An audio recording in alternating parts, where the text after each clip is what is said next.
Magandang hapon po sa inyo mga kablog. Ako po ngayon ay nandito na naman sa hapon na ito para magluluto ng hapunan sa ating mga bossing. Ayan po, ako po si Tess Sulicar, ang inyong chef na tagapagluto ng masasarap na pagkain na lutong Pinoy po mga kablog. Ayan po, ang aking menu ngayon ay chicken arroz caldo.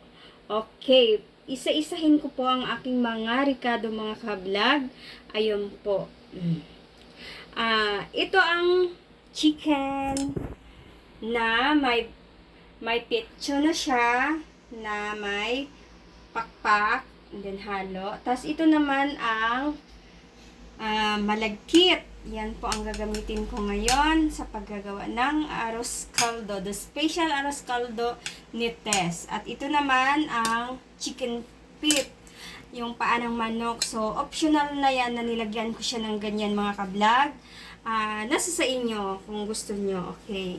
At ito naman ang mga ricados niya. Ito ang sibuyas pula at ito ang bawang, and then ang sibuyas daw na yung pinakarot niya, yun siniparate ko.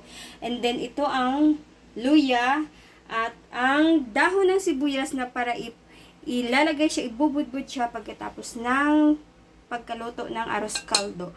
At ito naman ay yun ang pinaka mahirap sa lahat pag nag-arroz caldo ka. Yan po ang masarap na ilalagay natin na pampakulay, or ang pangalan niya ay kasuba. At ito naman ang egg.